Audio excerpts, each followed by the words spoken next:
আজকের প্রোগ্রাম এত সুন্দর এবং পার্টিসিপেন্টে এত প্রাণবন্ত ছিল এবং তারা মনে করলো যে এতদিনে ওরা আসলে খাবার সম্পর্কে রান্না শিখেছে, কিন্তু খাবারের প্রেজেন্টেশন তারা শিখে নাই এবং এই প্রথম তারা এরকম একটা কোর্স পেয়ে তারা খুবই হ্যাপি আর কি।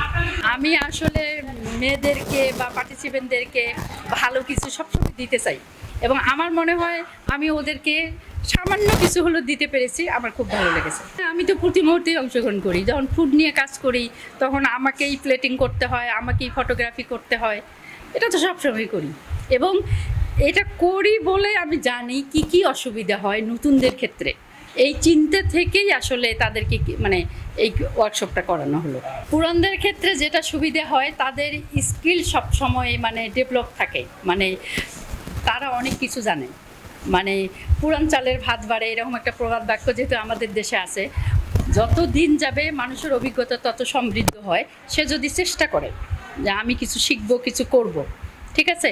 আর নতুনরা তো তারা আসলে অনেক কিছু একসাথে তারা সব কিছু করে ফেলতে চায়, তাদের ধৈর্য কম, তাদের বয়স যেহেতু কম, কাজের সময়ও কম, তারা একসাথে অনেক কিছু শিখতে চায়। কিন্তু তাদের এখনই আসলে তাদেরকে মানে বুঝতে দিতে হবে যে তাড়াহুড়ো করিও না, আস্তে আস্তে স্টেপ বাই স্টেপ যাও, তাহলে জীবনে সাকসেস মানে পাবে।